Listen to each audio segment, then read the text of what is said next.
What's going on, everybody? Eric Lindquist at Stochastic here on the Odd Shopper channel, coming to you with another edition of Lindy's Leans, Lights, and Locks. Hit that like button. Oh, I just blew through it. Hit that like button, subscribe button, notification bell. Goes a long way for me on this video. Goes a long way for you. That way you become a prize whenever great content is going live here at our little neck of the YouTube woods. My allergies are just killing me right up here and here and here. And headache. Like anybody who probably bet on the Braves the last couple of days, even if they end up coming from behind here in this one, got to be a headache for the people. We, fortunately, are not those people. We're going to be sweating out Texas +7, so 7+ Ks. Talk through that on Lindy's Locks Update. You can check that every single day, every single weekday, Monday through Friday, over on X. Yes, formerly known as Twitter. You can check me out doing all of the great things there, trying to update you of all the locks from the night before, but ended up on Scherzer 7+ Ks. Texas -1.5, +120 was pretty much what it was across the board at books. Yeah, can you tell I'm hurting? It's okay. We got BetMGM here along for the ride per usual. They'll help out. You simply check them out, and then you'll get my premium betting card every single Sunday through Friday, as well as great Prize Picks cards I'm posting there from time to time, as well as, I don't know, all the fixins. You get all the fixins. It's Thanksgiving dinner down there over with our friends at BetMGM just by trying out their product. Also, up to $1,000 in bet credits coming back to you in the form of bonus bets if your first wager loses. So that's only if you're 21 and over, and if you have a gambling problem, please call 1-800-GAMBLER. We'll talk about them a little bit later here on this program, but 15 games. I'm going to talk fast. Producer Jacob wants to get out of here. I want to get out of here too. That sounds great, but I also want to give you the information. I want to give you great information, help you win some money. Here are my plays for Wednesday. Producer Jacob, let's get to the picks. To Great American Small Park we go for Johnny Cueto, because it's 2005 all over again, facing off against Graham Ashcraft. And let's start with the Cueto side of things. He's still trying to do the deception thing. The pitch clock obviously toys with him to a certain extent, because you got to throw the ball eventually, a lot quicker than he used to. 3.62 expected ERA. Been pretty darn good since he got back off the IL as well, which is a little bit surprising to me. But you know who's been really good since they rejoined this rotation? Graham Ashcraft of the Cincinnati Reds. That's who I'm talking about here. Really like some of the changes that he's put together, and he's never going to blow you away as one of those pitchers with a crazy K rate, just 16.4%, way lower than even that of a Johnny Cueto. I also get worried about that walk rate being right around 9%, but I feel like he's one of those guys who just knows how to pitch, goes out and does it. And in Great American Small Park, those are the guys you're kind of looking at backing. Cincinnati's lineup, I don't actually like it as much as I like the Miami side, but they're still going to get the like from me purely because the combination of Ashcraft and a couple of these bats at the top of the lineup that are projecting well for me against Johnny Cueto. The guy's 37. Yeah, he's got some experience on 25-year-old Graham Ashcraft, but Ashcraft on the other side, 5.32 expected ERA, has come way, way down since he rejoined this rotation, and in fact, has only given up 3 earned in his last 2 starts, 7 earned in his last 4 starts, and 9 earned over the course of his last 5 starts. So overall, pretty good stuff, limiting the run creation with the help of a ground ball that shows up from time to time, 11-7 ratio last time out. So Graham Ashcraft, a tiny, tiny play, half unit. We're going to a like button on the Cincinnati side. Yep, maybe they're a team of destiny, maybe they're not. We'll find out. They're not the Baltimore Orioles. No. But the Cincinnati Reds, still a fun baseball team. Think we'll wake up, enjoy our morning, and cheer for them a little bit. Game 2 on the board. We got the Colorado Rockies heading into Milwaukee. I always say that to my dog. We're gonna go to Milwaukee. He always enjoys that, and then he's very confused when I don't actually go yet. And then he's like, "Well, you could have said walk, Dad. Walk would have been fine." Anyway, I'm just kind of joking around because I don't really have anything from this one as it stands. It's Adrian Hauser as a -225 favorite. I'm gonna say that one more time. It's Adrian Hauser as a -225 favorite. You got 273 expected batting average, 17.7% K rate, 45.6% hard hit percentage. The only reason he's a -225 favorite is because this Colorado lineup is dog doo-doo. We all know it. I know it. You know it. And then we got I stay flossing in that candy paint, rolling down. And Chris Flexen. See? I stay flexing. Anyway, he's not good either. 7.82 ERA, 1.93 whip. Across the board, StatCast data is just out of control. 8.8% barrel percentage, 14.5% K rate is terrible. 394 xWOBA, no thank you. 523 expected slugging. And this is over a pretty decent sample of batted ball events, so wowzer. Rhymes with Hauser. Yeah, if I had to do anything, I would actually take the Colorado money line, nearly 2-1 dogs here.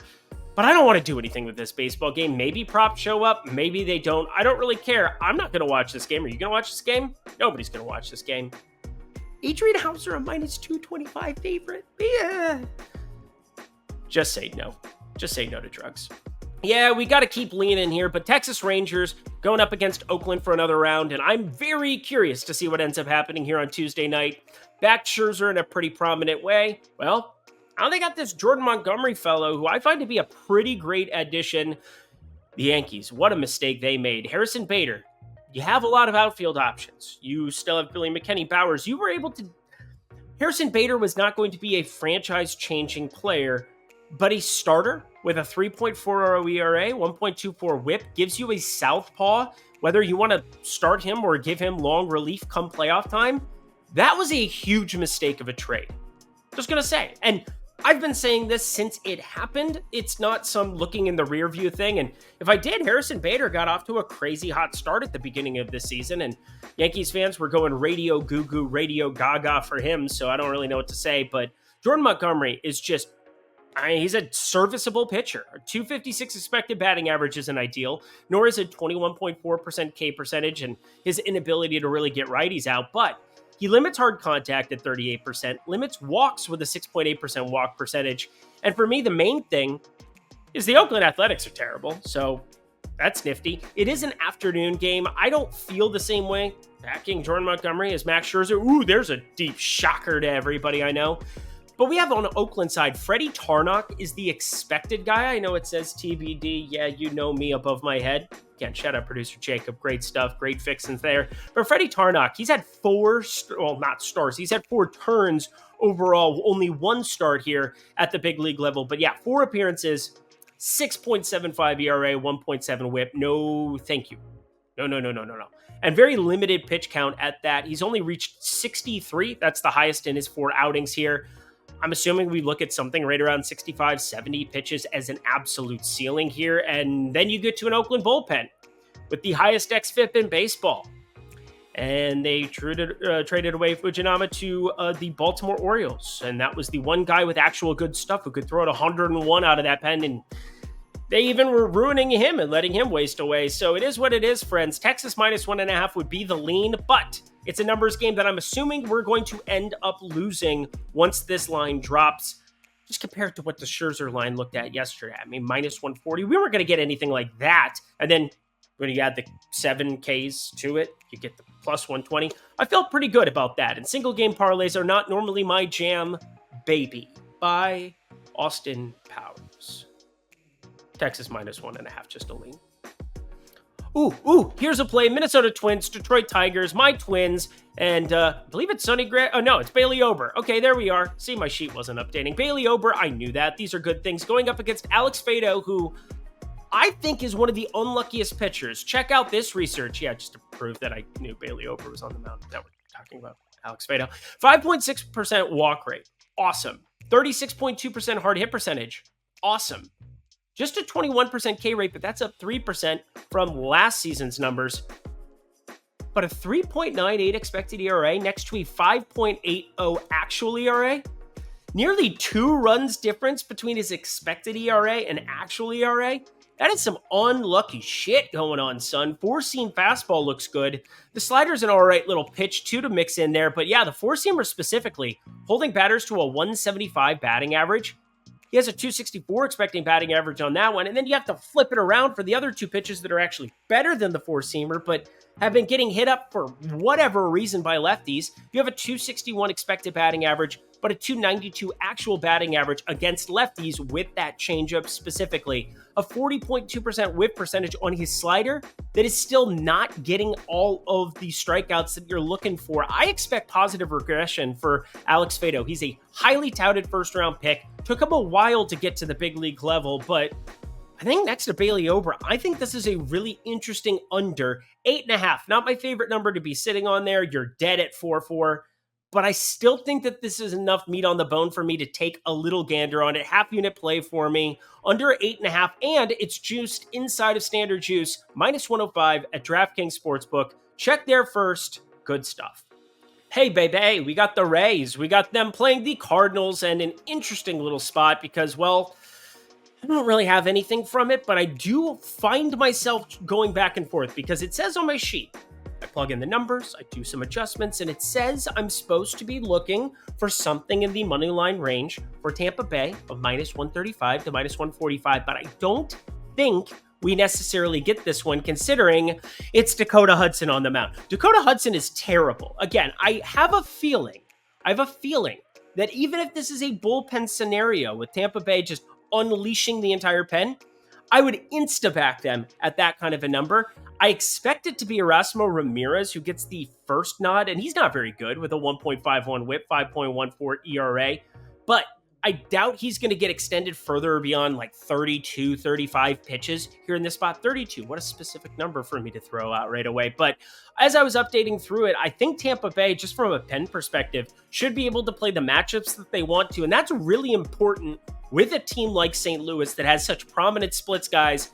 I'm looking at Paul Goldschmidt. I'm looking at Nolan Arenado, Wilson Contreras. These are obviously some incredible righties, but even though they're pretty good against righties, they're lefty, specifically Nolan Gorman.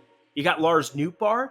You can flip these guys around with an arm or two, get some of those guys who can enable those guys, and I think you're looking at a much better spot to be able to play the matchup game, and nobody does it a whole lot better than the Tampa Bay Rays. And so, my guess is we end up on the Tampa Bay side of this one, regardless if we get a number that's somewhat palatable, but my guess is with Dakota Hudson and his .461 expected slugging, just 17.5% K rate, and then a team in Tampa that has routinely been tops in baseball against righties, might end up being too wide of a number.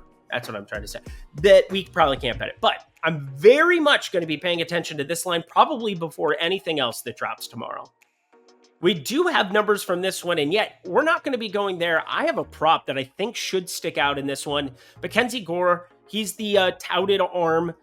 The Juan Soto trade, it's going to be fine. Washington, you'll be good again in 20 years. Going up against Michael Lorenzen, 40.4% hard hit percentage for the former Detroit Tiger here on the mound for the Philadelphia Phillies. The K stuff is never going to wow you, but it's obviously a good spot facing the Washington Nationals because all in all, they don't have a great lineup. It is what it is. Joey Meneses been underperforming this season. Stone Garrett, maybe he'll figure it out a little bit here too. Lane Thomas, he went yard, but I don't care about what happened the day before. We're just looking forward here, friends. And Lane Thomas, he's fast as shit, that's for sure. But CJ Abrams, nice to see him starting to join the fray. Again, not the band. Nobody is looking over my head.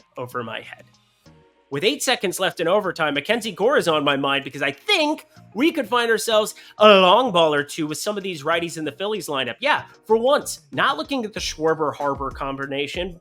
Not Trey Turner either in his .390 expected slugging, but special shout out to Nick Castellanos having a revamped season.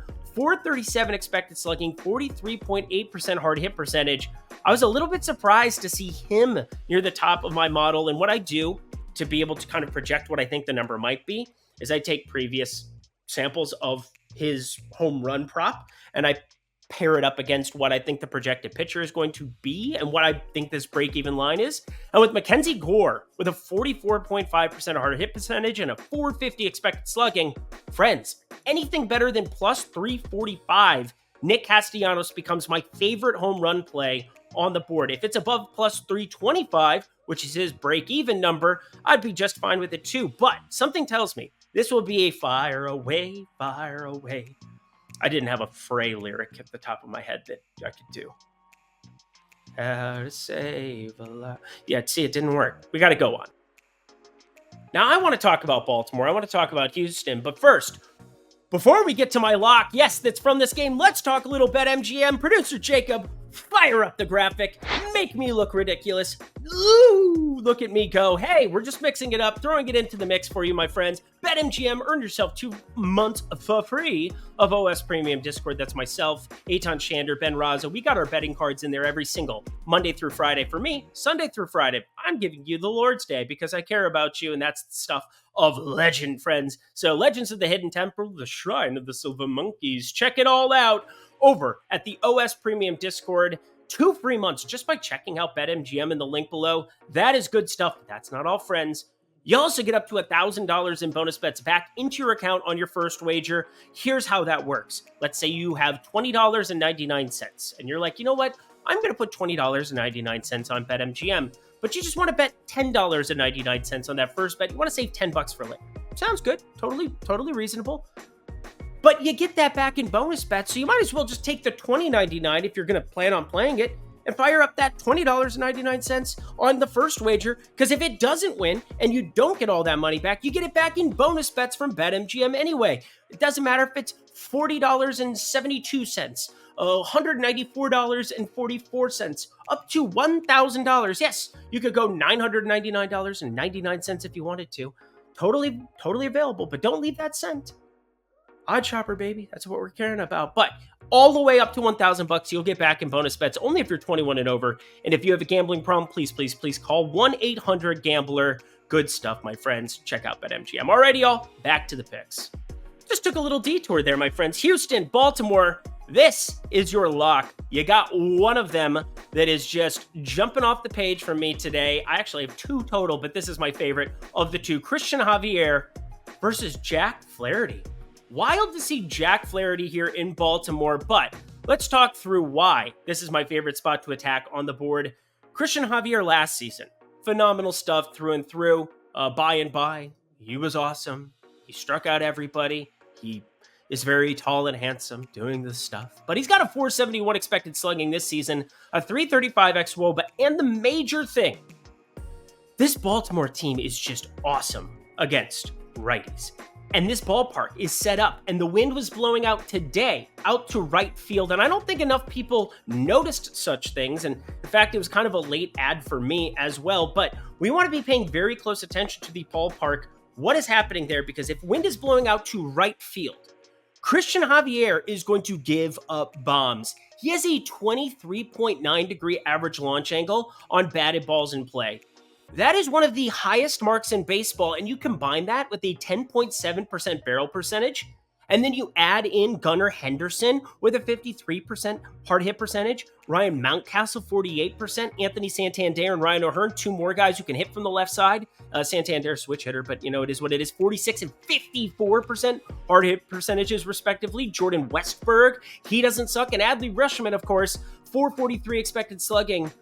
I love this Baltimore team for tomorrow. I'm sure I'm going to talk about them from a DFS perspective. I'm sure I'm going to talk about them from a betting perspective. I'm going to be paying very close attention to their props, but my God, do I think that they could absolutely light them up. And Jack Flaherty, he limits the hard contact, 35.8% hard hit percentage and a .385 expected slugging. He has an 11.5 degree average launch angle, which is less than half of that of Christian Javier. And there are only 2 lefties. And then I'm going to throw Yanir Diaz in there too. He's a righty, but he has crazy reverse splits right on right. That is the side he prefers. So 3 guys, 3 bats, Yordan Alvarez, Yanir Diaz, Kyle Tucker, that I think you need to get by. You get by those 3. He should have clean sailing and a much better spot to succeed than that of Christian Javier on the other side. So friends, get ready. This might be my favorite play we've ran into in a long time. Baltimore, normally we bet them every single time that they are dogs, but this time around, we are backing them -120. I have this as -155. I never run into 35 cents discrepancies. I'm sure I'm talking myself into an absolute world of pain. But you know what? It is what it is. I play a numbers game. This is what the numbers tell me. Baltimore money line, my favorite play we've had in weeks, not months. In months, I'm just going to throw it in there. We need to have it. Friends, Baltimore money line, my favorite play on the board for Wednesday. Who's having fun betting Atlanta at the moment? Anybody? Anyone? I mean, even if you win, you're losing. And even if you lose, you're winning. But they're down 6-5. you're probably having a heart attack. And you know what? I'm just glad I'm not one of them. Avoided that bullet on Tuesday. Avoided that bullet on Monday. We'll see if they end up coming back on Tuesday. I don't want to talk too much shit yet. But we're looking at Wednesday's matchup and a pretty interesting one with Max Fried on the mound against Quentin Priester. This is a huge spread. Minus 175 on the run line. Good Lord Almighty, that is wild. Probably one of the wildest spreads that we've seen in quite some time. We haven't had a ton of alternate spreads, especially when you get outside of Coors Field or spots where, again, the total runs, that's a lot of what you have to pay attention to. But Quinn Priester, 42.9% hard hit percentage, 443 expected slugging, only a 17% K rate, and a 8.70 actual ERA. Holy good golly, Miss Molly. Max Fried on the other side, he's been awesome right out of the gate. 27.4% hard hit percentage, 26.8% K rate. Nice of him to be on the shelf. Take it easy. Take it easy. How about a sub 1.70 ERA? Gonna make you crazy. If you're a Pirates fan in this spot, I'm sure. But betting Atlanta at minus 175 on the run line, not exactly my jam, although that's where I would lean in this one. It's just not a good enough. I mean, this is perfectly efficient. Maybe it moves in the Pirates. It's not going to move in the Pirates' favor. Let's not even kid ourselves. Stay away from this game, friends. Stay away. The Mets hosting the Cubs. This is interesting. Kyle Hendricks and David Peterson, two pitchers that, well, if it were 20 years ago for Kyle Hendricks, he'd be really good. And if it were last year for Mr. Peterson, be talking about him being pretty good too, but huge regression bug bit on David Peterson this season. 44% hard hit percentage, 267 expected slugging, still has that 23.7% K rate, but considering last year, 27.8% K rate, along with a 3.94 expected ERA, we're talking about a very, very different pitcher here, and I'm looking to attack him with power, and with great power comes great responsibility. But before we get to that play, Kyle Hendricks, I should at least throw out that he limits power, 32.5% hard hit percentage, but he doesn't miss bats, 15.3% K rate. You got guys like Mark Ventos, who I think eventually are just going to slam home runs, slam a body down and wind it all around Spice Girl style. Francisco Lindor, Brandon Nimmo, Daniel Vogelbach, if he ends up in this lineup back-to-back days. Francisco Alvarez, always a decent catching option, although they put Omar Narvaez out there today, which was a wild decision. Wild decision. He can't play catcher. He is so bad defensively. But looking on the other side of this one, let's go back to what I was talking about with Peterson. A lot of righties that I think we got to pay close attention to. I'm not sure if Wisdom's an everyday player for this Cubs team anymore, Patrick Wisdom, but he does have a 54.3% hard hit percentage and a 20.2% launch angle on batted balls in play. So yeah, that would be fun. 37.4% K rate facing a guy who doesn't get swings and misses. If he ends up in that lineup, I'll be getting to a little bit. David Peterson does have a 23.7% K rate, so I just kind of misspoke there for a second. But the one guy that I've kind of circled, highlighted, wanted to at least throw it out there for you, Ian Happ. He's going to be something I'm paying attention to. Patrick Wisdom, he's going to be something I'm paying attention to. But overall, I think that this is a spot where I want to possibly back the Cubs, but I'm for sure going to be backing the over. Kyle Hendricks, I think you're going to run into spots where he is just not very good anymore. You've got Cubs that you want to be paying attention to. So I wanted to throw in some prop discussion at least for you, because I think there's going to be a lot of ways to attack the prop board here on Wednesday. This is another good one that I'm assuming we get some value with. Ian Happ, 412 expected slugging. Patrick Wisdom, 498 expected slugging. Dansby Swanson, really the main guy, 488 expected slugging. I was about to put him on the card, but over 9, friends, I like it.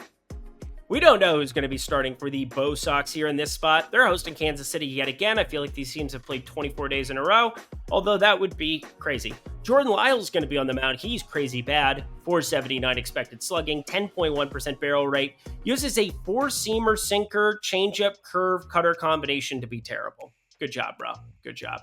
But he does limit some hard contact, 34.5%. And from time to time, he has these outlier games that make you scratch your head and just want to kick yourself. But be on the lookout.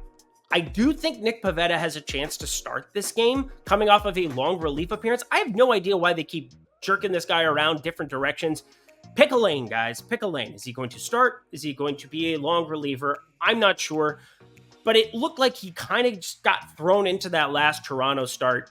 Went back and watched a little bit of it there on the 5th. I was on vacation, but watched it because Baseball Savant's awesome. You have an opportunity to see Nick Pivetta. Go watch a couple of those pitches. Only 66 pitches, so I do think he has an outside chance of being the guy here. But he's been awesome since they put him into the relief role, and then they put him in a start. He was awesome against Seattle in that one, went 7 1/3, 10 Ks.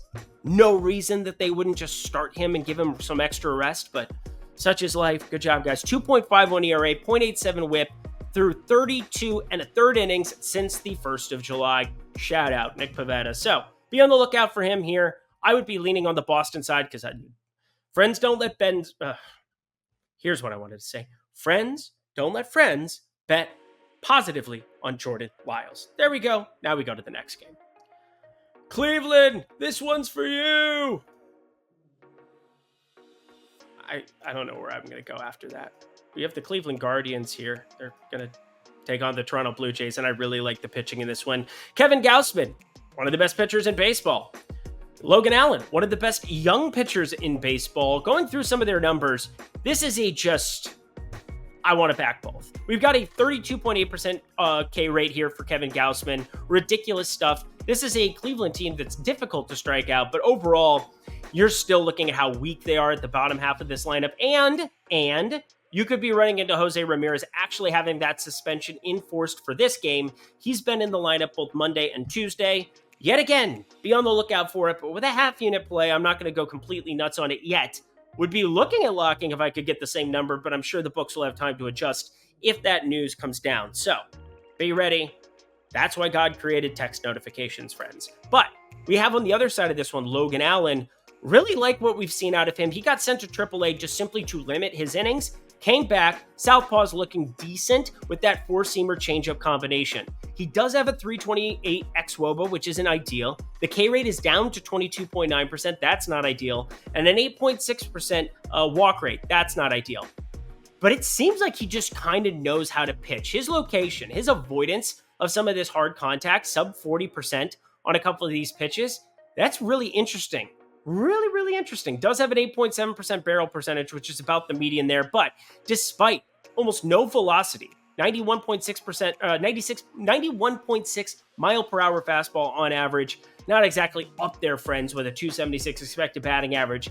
He's just putting together decent start after decent start. You got to make sure that just watch those innings, young man. Don't get walking too many guys. You're going to be sent back down to the shadow realm here.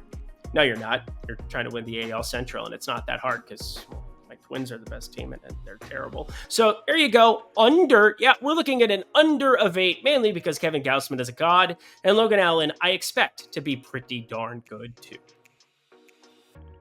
You want a freebie? Do you want a freebie? I kind of want a freebie. It's going to be called a lean because it's a home run prop, and I know some of you, oh, Eric, how do you do it? Oh, what is... It's playing math. And sometimes you can have value for something that's plus 200. Sometimes a terrible bet could be something that's plus 1200. It's all relative to the odds of something actually happening. But Mike Clevenger is giving up a home run, and to one guy specifically, and if it's better than plus 200, we're going to bet it. It's the Yankees and the White Sox in this spot. Luis Severino, I'm expecting to be the starter here, although it might be his last start ever in a Yankee uniform if it doesn't go well, because he'll get the nah wave. Na na na na na na na na. Hey. Couldn't happen to a worse team. 7.74 ERA, 1.85 whip. My friends.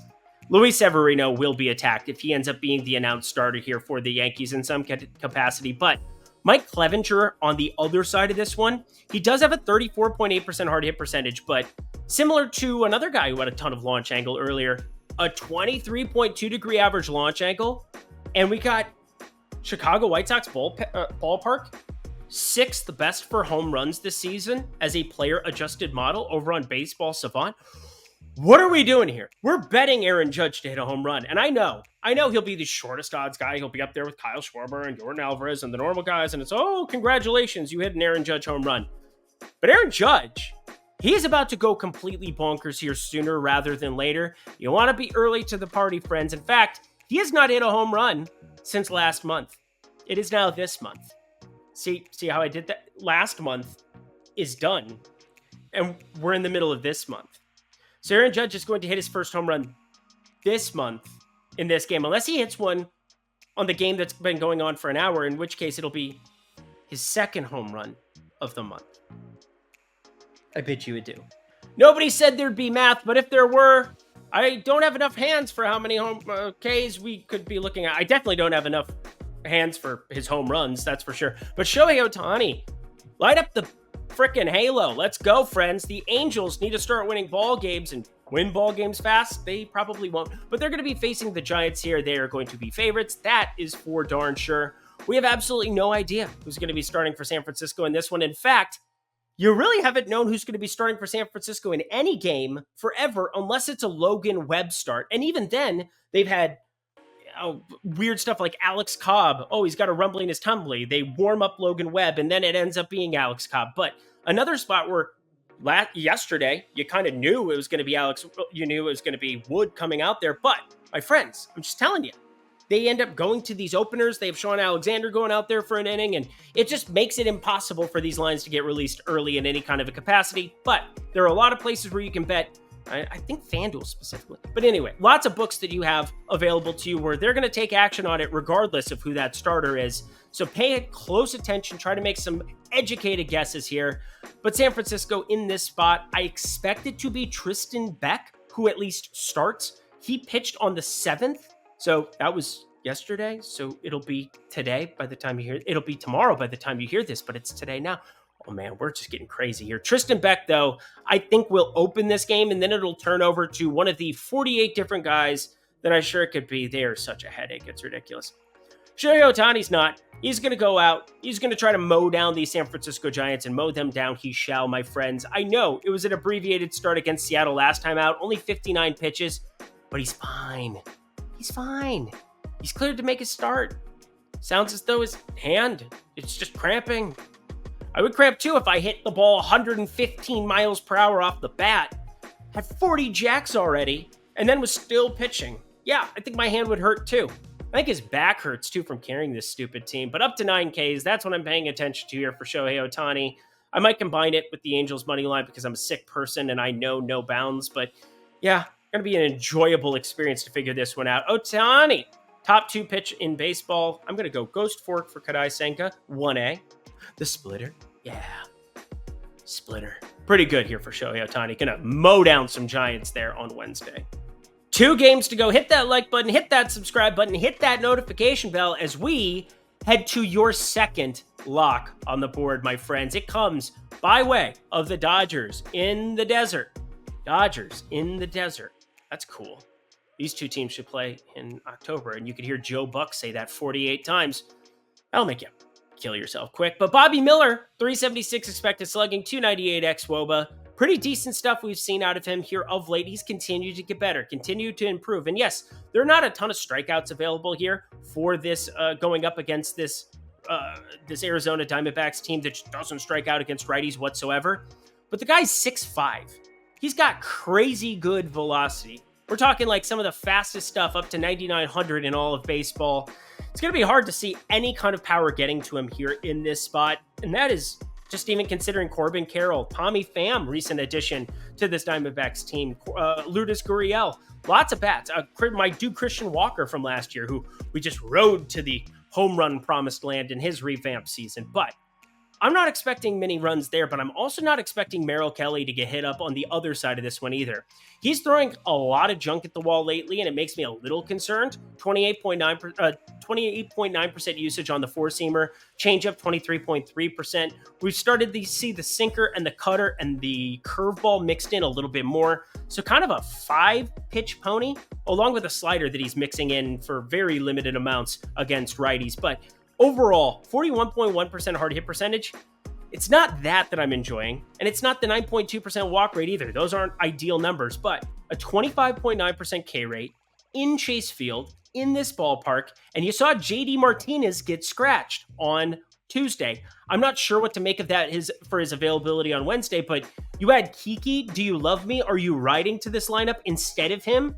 That is a huge downgrade of a bat. We're talking Kike, I love the story with him back with the Dodgers, but a 204 expected batting average and a 254 xWOBA on the season, that is a huge decrease from JD Martinez's 375 xWOBA, 559 expected slugging, and 270 expected batting average. So friends, the under is getting shot.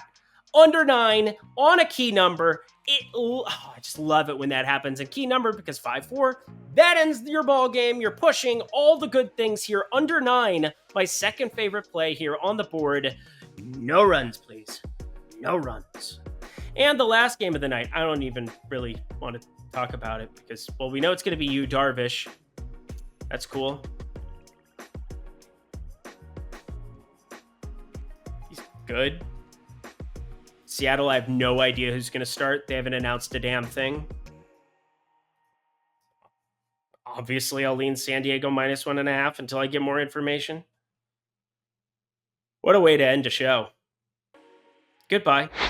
And that does it for another edition of Lindy's Leans, Likes, and Locks. Head to that comment section below. Let me know your favorite plays on the board there for Wednesday. As always, you can hit me up on Twitter. I will be happy to answer your questions if I see everything come through. I've been getting a little bit more traction, having more people, more conversations going on there. So if I miss your comment, I apologize. I promise I'm not going out of my way to spite you or that I don't like you or something like that. I'm just trying to respond to everybody. Got a couple shows going on Wednesday as well from a DFS perspective, from a betting perspective. Go check out Stokastic. Go check out Eitan Shander here on the Odd Shopper channel with his revamped video. I've really enjoyed that. I think you will too, my friends. But definitely check out BetMGM because then you can hang out with all of us in that premium Discord for 2 free months just by checking out their product, as well as getting $1,000 in bonus bets up to $1,000 on your first wager if it loses. So good stuff from BetMGM, only if you're 21 and over. And if you have a gambling problem, please call 1-800-GAMBLER. Thank you to producer Jacob. Hey, we made good time today. This was efficient. This is good stuff.